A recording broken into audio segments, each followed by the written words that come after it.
प्यारे बच्चों, आज मैं फिर एक नए वीडियो के साथ में फिर हाजिर हूँ आपके सामने। आज का टॉपिक है magnetic field due to a circular coil. इससे पहले मैंने magnetic field due to a straight current carrying conductor के से मैंने सॉल्व किया था कल, और आज इस वीडियो को लेके आ रहा हूँ। होप दैट वीडियोस आपको समझ में आ रहे होंगे, और ज़्यादा टाइम लॉस नहीं करते हम सीधे पहले स्ट्राइक करते हैं। ये क्या था कि ये बच्चों एक सर्कुलर कॉइल है। ऐसे ये आपका 3D है। ये ये 3D स्ट्रक्चर है, सर्कुलर कॉइल है।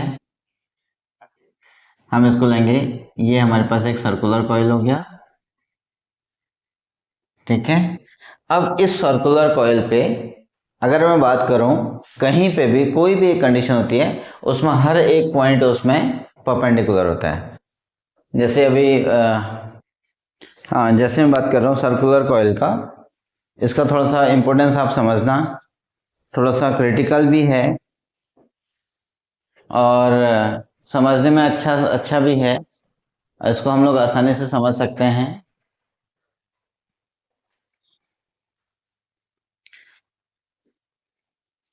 ये एक आपका सर्कुलर कॉइल है, मैं बेंगल का यूज कर रहा हूँ इसमें। और यहाँ पे जो सर्कुलर कॉइल होगा वो आपका ऐसे रखा पड़ा है। ये यहाँ तो ऐसे दिखा रहा है, ऐसे लग रहा है, लेकिन ये ऐसे रखा हुआ है, ठीक है।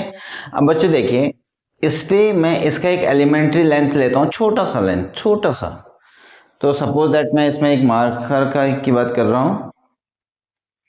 एक ये वाला पोर्शन मैंने ले लिया, ये जो ब्लैक ब्लैक पोर्शन आपको दिखेगा, ये सिर्फ एक इतना छोटा सा पोर्शन ले लिया। ये ब्लैक आपको दिख रहा है बच्चों, ये ठीक है ना। इतने एरिया की मैं बात कर रहा हूँ। इस कंडक्टर पे, इस एलिमेंट्री लेंथ पे ये अभी भी परपेंडिकुलर है,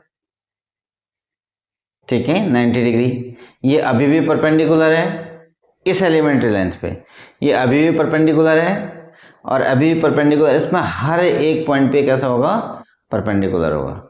अब इसका डायग्राम ऐसा है कि इसको कहीं एक पॉइंट पर, ये एक पॉइंट है, यहां से लेकर के यहां तक एक पॉइंट पर आपको मैग्नेटिक फील्ड निकालना है, जैसे ये ठीक है, इस फील्ड पे निकालना है। सॉरी,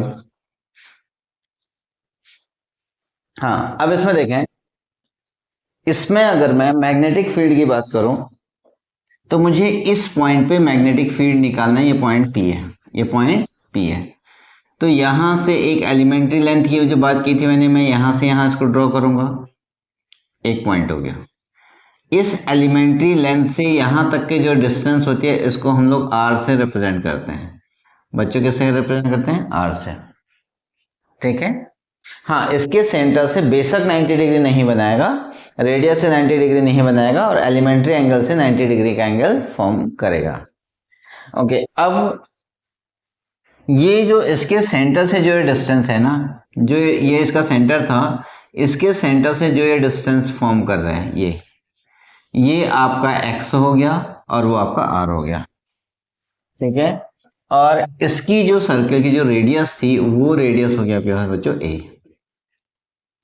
कितनी हो गई, a। अब इस पॉइंट पर इस एलिमेंट्री लेंथ की वजह से हम मैग्नेटिक फील्ड की डायरेक्शन को निकालते हैं, ठीक है। मैग्नेटिक फील्ड के डायरेक्शन को निकालते तो जाहिर सी बात है कि एलिमेंट्री लेंथ की अगर मैं बात करूं, ये मेरे पास एलिमेंट्री लेंथ है, ये मेरे पास एक एलिमेंट्री लेंथ है यहां से यहां तक, इसकी मैं बात कर रहा हूं, ये ठीक है।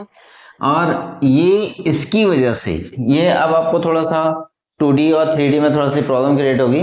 ये ऐसे मैं फिर से दिखा दे रहा हूँ, ये ऐसे एक मैंने बेंगल का यूज कर रखा है। ये इस एलिमेंट्री लेंथ की बात कर रहा हूँ मैं, यहां से मैग्नेटिक फील्ड इनवर्ड होगा। करंट ऐसे अगर जा रही है, करंट ऐसे जा रही है, तो मैग्नेटिक फील्ड कहाँ होगा, इनवर्ड, ये इसके इनवर्ड होगी, ठीक है ना, नीचे की तरफ। तो मतलब परपेंडिकुलर डायरेक्शन को रिप्रेजेंट कर रहा हूँ, तो ये कहाँ पे, इनवर्ड का मतलब ये अभी तो ऐसे दिखा रहा है, ये आपको ऐसे लगेगा कि ये अंदर की तरफ जाए। 2D में यहाँ कहाँ की तरफ, अंदर की तरफ। ये भी कैसे थी, इनवर्ड की तरफ। तो इसमें जो मैग्नेटिक फील्ड है वो बच्चों इधर की तरफ जाएगा। ये आपका मैग्नेटिक फील्ड इधर की तरफ जाएगा, इसको हम डीबी कहते हैं। क्या कहते हैं, डीबी कहते हैं, ठीक है। अब बच्चों ये बहुत कॉम्प्लिकेटेड फिगर है, आपको समझ पाना थोड़ा सा टफ होगा, फिर भी कोशिश करता हूँ मैं इसको समझाने की, आपको डिफरेंट है उससे।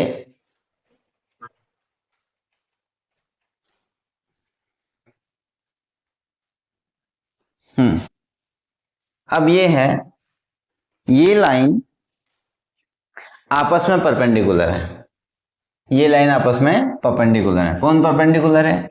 ये आपस में, ये परपेंडिकुलर है और ये परपेंडिकुलर। अगर मैं इसको आपको बाय ज्योमेट्री समझाऊं, बच्चों मैं ज्योमेट्री के अकॉर्डिंग में समझाने की कोशिश करता हूं आपको। ये ऐसे था, है ना, ये इस पे परपेंडिकुलर है। अगर देखो ये इस पे परपेंडिकुलर है, ये लाइन इस पे परपेंडिकुलर है। आप इसको चेक करना, मार्कर दिख रहा होगा आपको, ये इस पे परपेंडिकुलर है, ठीक है। एक पॉइंट में इसको यहां से ऐसे रिप्रेजेंट करूं, ये आपका जो स्ट्रेट लाइन था वो ये ऐसे था।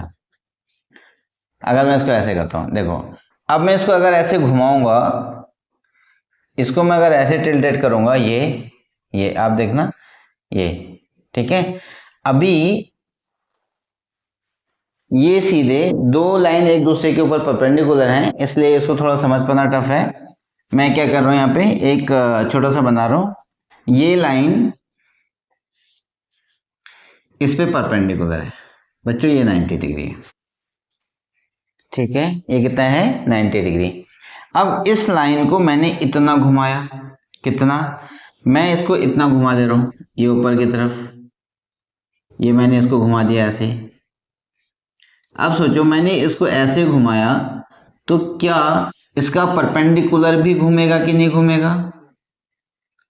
ये घुमा इधर की तरफ, मैंने दो अलग अलग लाइनें बना दी हैं, क्योंकि इसका परपेंडिकुलर, ये कंडीशन ऐसी थी, मैं आपको फिर से बताऊं, ये पहले मैंने ऐसे रखा था, इसको मैंने ऐसे घुमाया तो ये भी घूम रहा है, ये ऐसे घुमाया तो ये भी घूम रहा है, नहीं ये देखो, यहाँ पे ये आपका परपेंडिकुलर था, होप दैट ये ऐसे नहीं दिख रहा होगा, यहाँ पे ये परपेंडिकुलर है ना, ये ठीक है।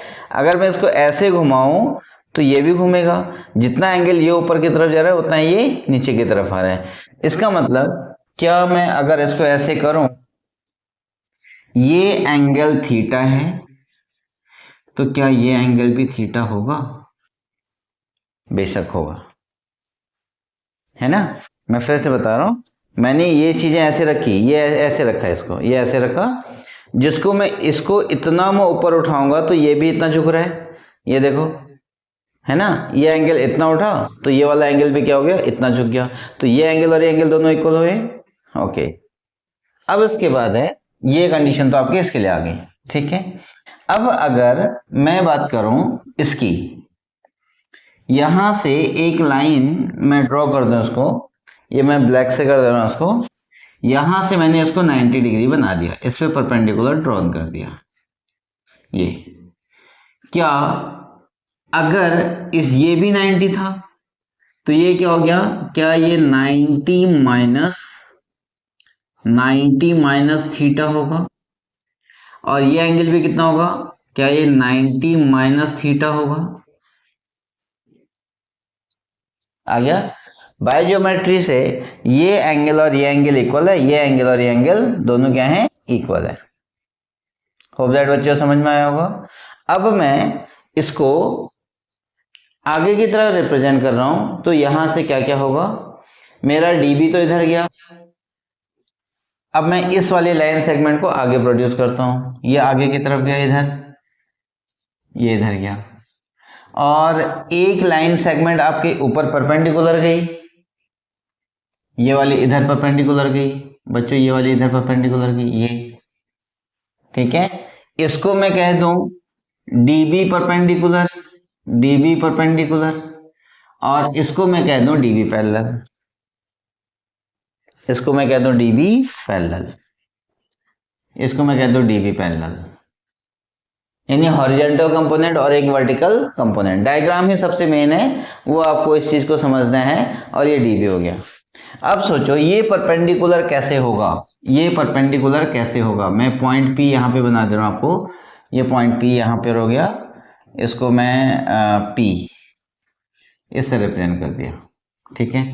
अब देखिए अब इसका मतलब ये परपेंडिकुलर है, तो मैं किसकी बात कर रहा हूँ, मैं कर रहा हूँ इस वाले एंगल की बात। किसकी बात कर रहा हूँ मैं, अगर मैं इसको राइट से करूँ तो ये वाला एंगल आपका थीटा होगा, ये वाला, इसकी बात कर रहा हूँ मैं, थीटा। अब देखो यहाँ ये थीटा, तो इसका मतलब यहाँ ये थीटा इक्वल होगा, ये थीटा इक्वल होगा, ये और ये दोनों सेम। ठीक है बच्चों, डायग्राम समझ में आया होगा, होप दैट कि बहुत इंपॉर्टेंट डायग्राम है। अब इसमें क्या कर रहा है कि एक आपका सर्कुलर रिंग है, एक आपका सर्कुलर रिंग है, ऐसे घूम के जा रहा है, और इस पे इसका मैग्नेटिक फील्ड इनवर्ट की तरफ होगा। अब 2D बना रहे हैं तो ये अंदर की तरफ जाएगा। अब इसके दो एंगल होंगे, सबसे मेन कॉन्सेप्ट मैंने एंगल का बना दिया, बाय ज्योमेट्री इसमें लिखा होता है। अब मैं इसको कैसे करूंगा, तो इसका जो हॉरिजेंटल कंपोनेंट आता है ये क्या बनेगा, इक्वल्स टू, ये हो गया आपके पास डीबी कॉस थीटा, ये हो गया डीबी कॉस थीटा। ठीक है, और डी परपेंडिकुलर हो गया बच्चों आपके पास equals to dB sine theta, dB sine theta, है ना। ये कितना हो गया, डीबी साइन थीटा, एक हो गया डीबी कॉस थीटा, एक हो गया डीबी साइन थीटा। ये आपका पैरेलल कॉम्बिनेशन हो गया। अब आप इसमें देखें, ये हमारे पास डीबी है। अब मैं फिर से इसका डायग्राम बना रहा हूँ, एक छोटा सा डायग्राम, इसमें यहाँ पर डेरिवेशन तो फिर आराम से हो जाएगा। अब यहाँ पे मैंने इसका डायग्राम बनाया, ये इसका डायग्राम बनाया मैंने, ठीक हो गया। पहले मैंने सपोज दैट एक इस छोटे से का इसका निकाला, ये एलिमेंट्री लेंथ है ये वाली, इसका मैग्नेटिक फील्ड आपके पास बच्चों इधर की तरफ जाएगा और ये कंपोनेंट इधर होगा। ठीक है, यहां से सेम टाइम पे इसी पे गया, इस पे गया, इसका फिर हॉरिजेंटल काम करेगा, लेकिन इसका परपेंडिकुलर नीचे की तरफ आ गया। ठीक है, और फिर मैंने इस छोटे से पोर्शन की बात की, इसका ये इधर गया, इसका डायरेक्शन इधर की तरफ हो गया। फिर इसके डायरेक्शन की बात करेंगे तो ये वाली डायरेक्शन जब गई तो इसका इधर की तरफ हो गया। मतलब इसका जो वर्टिकल कंपोनेंट है ओवरऑल, इसका हर एक वर्टिकल कंपोनेंट क्या हो रहा है, तो हियर, तो ये क्या हो गया, each vertical component of magnetic field dB, इसको मैं बात कर रहा हूं डीबी, ठीक है ना, that is vertical is cancelled out, बच्चों कैंसिल हो जाएगा। तो अब कौन सा बचा, अब बात आती है कौन कौन सा बच गया फिर, है ना। अब इसमें से देखिए, मैं इसमें फिर से बना रहा हूँ। पहले हमने क्या किया, इस छोटे को निकाला, इसको निकाला, फिर हमने क्या किया, इस छोटे को निकाल दिया, इसके लिए यूज़ किया, फिर हमने इसके लिए यूज़ किया, फिर हमने इसके लिए यूज़ किया, फिर इसके लिए यूज़ किया, फिर इसके लिए यूज़ किया। मतलब ऐसे करते करते हमने क्या किया, सारी कंडीशन हमने यूज़ कर दी। ये तो एक बार ऐसी कंडीशन में हम पहुंच गए कि हमारे पास पूरा का पूरा ये सर्कल हमारे पास क्या हो गया, कंट्रोल हो गया। अब हर एक पार्ट में आपका वर्टिकल कंपोनेंट कैंसिल हो रहा है, लेकिन हॉरिजेंटल कंपोनेंट बच रहा है। ठीक है, अब मैं क्या करूंगा, इसका मैं बायो-सावर्ट रूल लगा दूं, अगर इसका बायो-सावर्ट रूल लगा दूं तो मेरा टोटल जो डीबी होगा बच्चों, जो डीबी होगा, जो बी होगा वो integration of dB cos theta बचेगा। क्या बचेगा, integration dB sine theta, sorry yes, dB cos theta बचेगा। ठीक है, अब जो ये कॉस थीटा है, चलो इसको मैं अगर फाई करना चाहूँ, चलो जो ये कॉस थीटा है, अब ये कहाँ से कहाँ तक होगा, मुझे जीरो से जाना है 2 पाई आर तक, 2 पाई ए तक। इसके रेडियस कितने बच्चों, 2 पाई ए। होप दैट समझ में आया होगा। अब इसमें चेंज कौन हो रहा है, इसमें चेंज हो रहा है, अब हमारे पास डीएल है, थीटा है, किसके रिस्पेक्ट में चेंज करना है, वो सारी कंडीशन अब हमारे पास में जनरेट होगी। अभी तो मैंने ये आपको बता दिया कि टोटल जो हॉरिजेंटल कंपोनेंट का जो इंटीग्रेशन होगा वो आपका इस मैग्नेटिक फील्ड के केस में आएगा।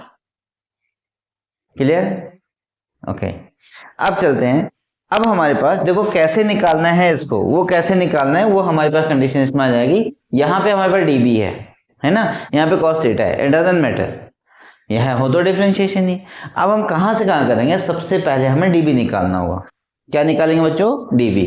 और डीबी के लिए क्या करेंगे, by Biot Savart law, by Biot Savart law, Savart law, dB equals to क्या था हमारे पास, dB equals to mu naught upon of 4 pi I d l sine, यहां पर 90 डिग्री, जो मैंने आपको सबसे पहले बताया था, उस एलिमेंट्री लेंथ पे हर एक पॉइंट पे क्या होगा, वो 90 डिग्री का होगा। इसलिए यहाँ पे क्या हो गया, dB equals to mu naught upon 4 pi I d l sine 90 upon of r square. ठीक है, अब मैं इसको यूज करूँ, अब मैं इसको यहां से बनाऊं तो मेरे पास क्या मिलेगा, हमें जो डीबी मिला, जो हमें डीबी मिल गया वो मिला हमारे पास mu naught upon of 4 pi, mu naught upon of 4 pi, फिर equals to I d l sine 90, sine 90 की वैल्यू होती है 1 अपॉन ऑफ आर स्क्वायर, ये हो गया 1 इक्वेशन नंबर सेकेंड, और ये इक्वेशन नंबर फर्स्ट हो गया, ये इक्वेशन नंबर फर्स्ट बचा। अब देखो, अब हमें इसको यूज करना है। ये आपका कंपोनेंट बचा, ये वाला एक कंपोनेंट ये आया और दूसरा कंपोनेंट ये आ गया। अब इन दोनों को यूटिलाइज करके हमें एक नई चीज बनानी है।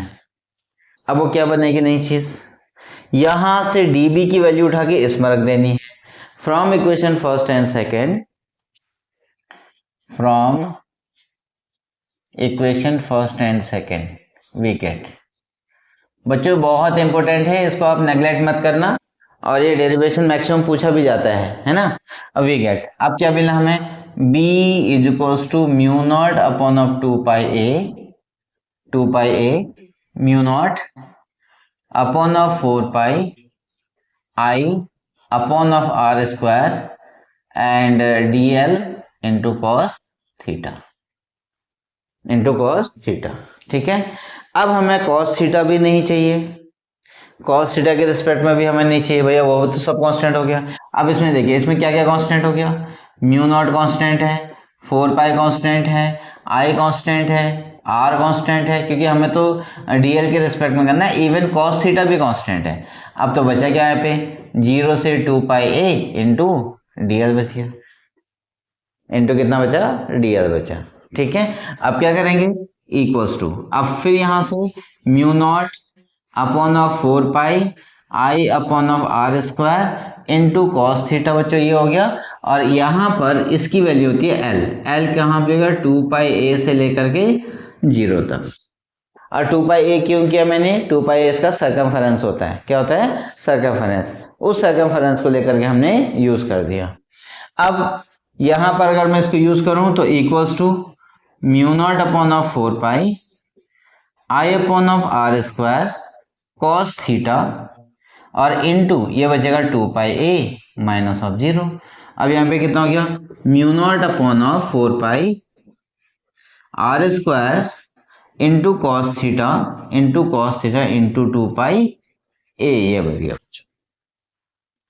अब यहां से पाई पाई से हम कैंसिल कर दें, पाई से पाई कैंसिल हो गया और इससे ये कैंसिल हो गया, तो कितना बचेगा 2, तो ये कितना हो गया, equals to mu naught upon of 2 r square, mu naught upon of 2 r square. अब कितना बचेगा, ए कॉस थीटा, ये हो गया ए कॉस थीटा।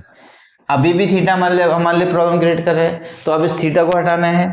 अब इस थीटा को हटाएंगे तो कैसे आएगा, b इक्वल्स टू ये mu naught upon of 2 pi 2 r square into of a upon cos theta, cos theta ये था ना, ये कॉस थीटा था, तो base upon hypotenuse a upon r, a upon r, तो यहाँ पे कितना हो गया, into a upon of are.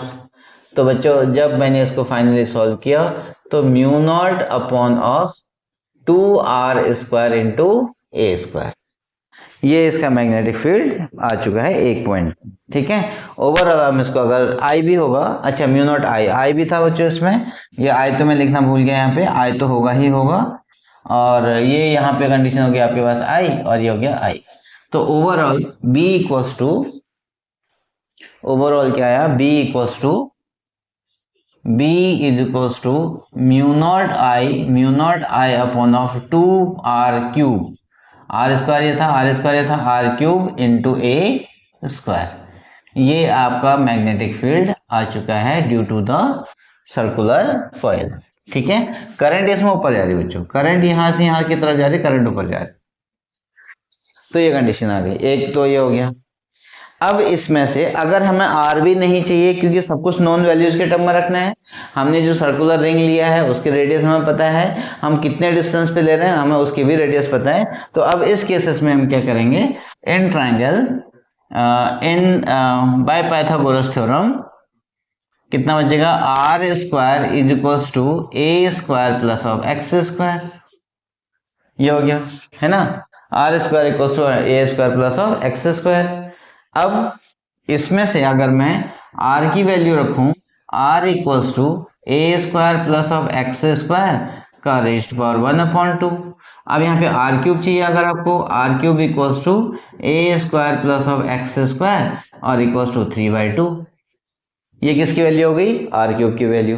अब इसको इस वाले में फॉर्मूले में फिर से पुट कर दो, फिर से पुट कर दिया हमने, तो अब कितना हो जाएगा, b equals to, so b equals to mu naught I upon of 2r³ a square plus of x square 3/2 into a square. अब ये एक फॉर्मूला आ गया, वापस आपका एक फॉर्मूला और आ गया। ये क्या हो गया, b equals to mu naught I upon of 2π a square into this one. ठीक, अब अगर यहाँ पे n टर्म्स होंगे तो क्या होगा, अगर यहाँ पे n टर्म्स होंगे तो हम फिर उसको यूज कर सकते हैं। if there are n terms, if number of turns equals to n, number of turns is equals to कितना हो गया, n, नंबर ऑफ टर्न्स कितना हो गया, n। तो अब फिर वापस b क्या बचा हमारे पास, b इक्वल्स टू, फिर से हो गया हमारे पास b is equals to mu naught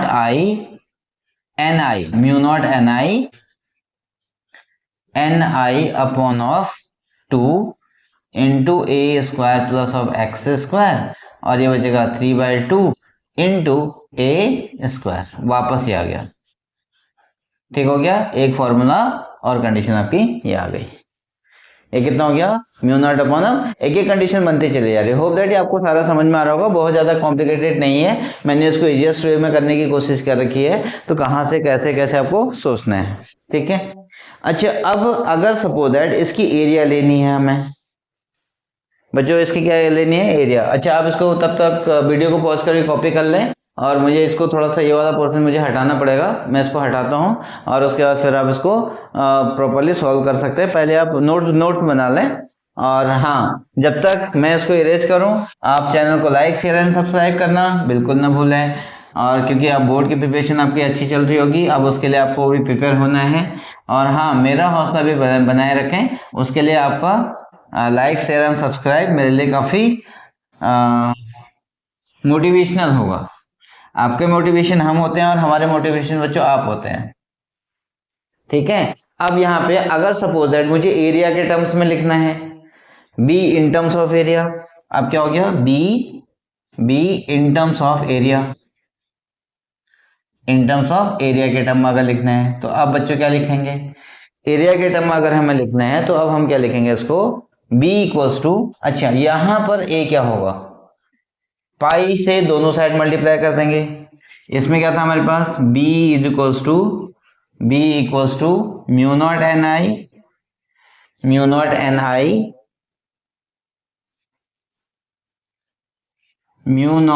आई ये बचा अपॉन ऑफ 2π, बच्चों यहाँ से पाई से पाई के साथ में मल्टीप्लाई कर देंगे और यहाँ पे कितना हो गया ए स्क्वायर अपॉन, और ये कितना हो जाएगा a square plus of x square और ये हो गया 3/2, ये इसके साथ में आ गया है ना। और पाई स्क्वायर क्या है हमारे पास, सर्कल की एरिया है। तो बच्चों पाई स्क्वायर क्या है यहाँ पे, सर्कल की area, mu naught N I into of a upon 2π under root a square minus of x square 3/2। ये आपका एक मैग्नेटिक फील्ड और आ गया। ठीक है, ये आपका एक मैग्नेटिक फील्ड और आ चुका है। किसके टर्म में? एरिया के टर्म में। अब इसके केसेस बनते चले जाते हैं, अब आप देखेंगे। और इसके बाद है कि अगर ए हमारे पास इफ एक्स इक्वल टू, अच्छा फर्स्ट केस वन कर देता हूं, केस वन, केस फर्स्ट। अगर if x equal to zero, बच्चों यहाँ पे क्या हो गया? If x equal to zero, if x equal to zero that is at centre, at centre पे,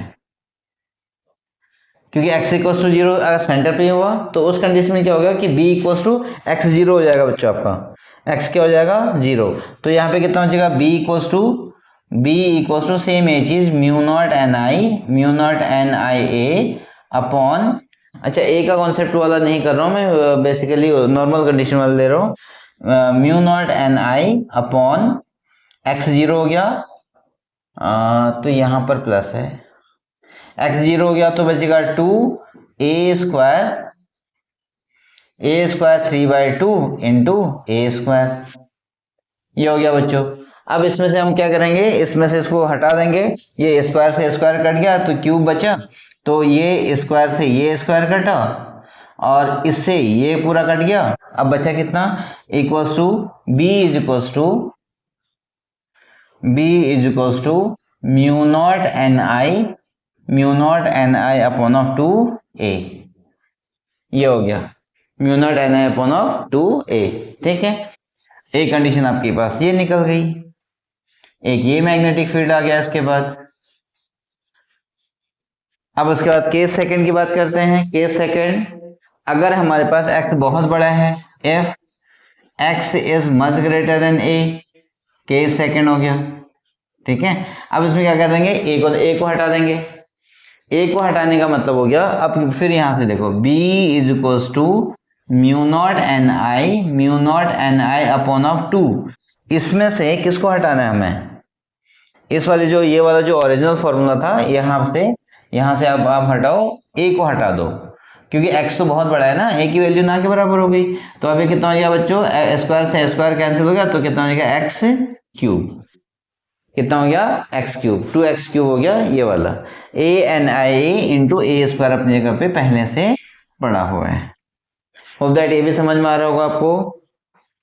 और ये कंडीशन आपके पास बच्चों ये आ गई, ये एक फॉर्मूला ये भी हो गया मैग्नेटिक फील्ड का, है ना। और इफ अगर लास्ट केस में, केस थर्ड में, अगर मैं इसको ये कर दूं, केस थर्ड की बात अगर आती है, if x equals to a, x equals to a के बराबर है, किसके बराबर है? a के बराबर है। अब क्या होगा बच्चों? यहां पे फिर से हमने b रखा, अब इसमें से देखो b is equals to mu naught N I तो ये था अपॉन टू, भी अपनी जगह पे था।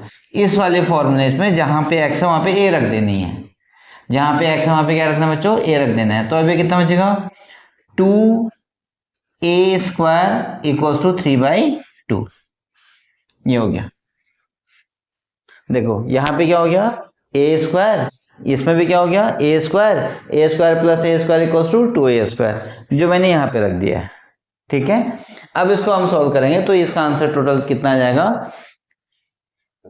यहाँ पे होप दैट हाँ आ जाएगी, एक थोड़ा सा एक पॉइंट और है, इक्वल्स टू म्यू नॉट, यहाँ पे म्यू नॉट तो अपनी जगह पे है बच्चों, एन आई अपनी जगह पे है, और उसके बाद यहाँ पर a स्क्वायर भी बचना चाहिए था, यहाँ पे a स्क्वायर भी बचेगा, a स्क्वायर अपनी जगह है ना, a स्क्वायर अपनी जगह है अपॉन। अब बच्चों देखें, यहाँ पे 2 की पावर 1 है, यहाँ पे 2 की पावर 3/2 है, तो ये बचेगा 2 की पावर 5/2, 2 की पावर 5/2। हाँ ठीक है, अब यहाँ से स्क्वायर से स्क्वायर हटा तो क्यूब बचा, तो यहाँ से बच गया आपका a, तो कितना बचेगा? ये a। अब आपके पास क्यूब आ रहा है तो a स्क्वायर है, तो यहाँ पे a स्क्वायर भी है, a स्क्वायर में क्यूब कैसे हटना है? 2a स्क्वायर से ये हटा, तो इससे इसमें से इस 2 से तो ये 2 कैंसिल, ठीक है। तो यहाँ पे आपके पास क्या हो गया? ये 2 से ये 2 कैंसिल हो गया, इससे ये कैंसिल हो गया, ये 3 बचा, और ये स्क्वायर से ये कैंसिल हो गया, तो कितना हो गया? Into a। अगर मैं इसको हटा दूं तो बच्चों ये एक आपका एक फॉर्मूला और जनरेट हो गया। ठीक है, तो टोटल अब ये आपके पास हर एक कंडीशन आपके आती जा रही है, तो तो ये आपके पास सारे कंडीशंस हो गई। होप दैट ये समझ में आ गया होगा। वीडियो को पॉज करके आप लाइक शेयर एंड सब्सक्राइब भी करें और नोट्स बनाते रहें। हाँ, बोर्ड की प्रिपरेशन करते रहें। बीच में मैं थोड़ा सा डिस्टर्ब था, थोड़ा सा हेल्थ इश्यूज थे जिसकी वजह से मैं वीडियो पे नहीं आ पा रहा था और मैं अपडेट भी नहीं आया। हाँ, लेकिन अब कंटिन्यूटी मेंटेन रहेगी, हर एक दिन के गैप में आपके लिए वीडियोस आते रहेंगे। तब तक आप वीडियो को लाइक शेयर एंड सब्सक्राइब जरूर करें, अपने दोस्तों को भी बताते रहें। हाँ, बोर्ड की प्रिपरेशन करते रहें। होप दैट आपको अगर वीडियो में कोई प्रॉब्लम क्रिएट होती है, कोई टॉपिक समझ में नहीं आता है, कोई स्टेप नहीं आता है, आप उस स्टेप को इंडिकेट करके आप मुझे कमेंट बॉक्स में डाल देंगे और उसके बाद मैं आपके लिए एक स्पेशल एक वीडियो फिर से बना दूंगा। Till then okay, bye bye. पढ़ाई करते रहें और लाइक शेयर सब्सक्राइब करना न भूलें।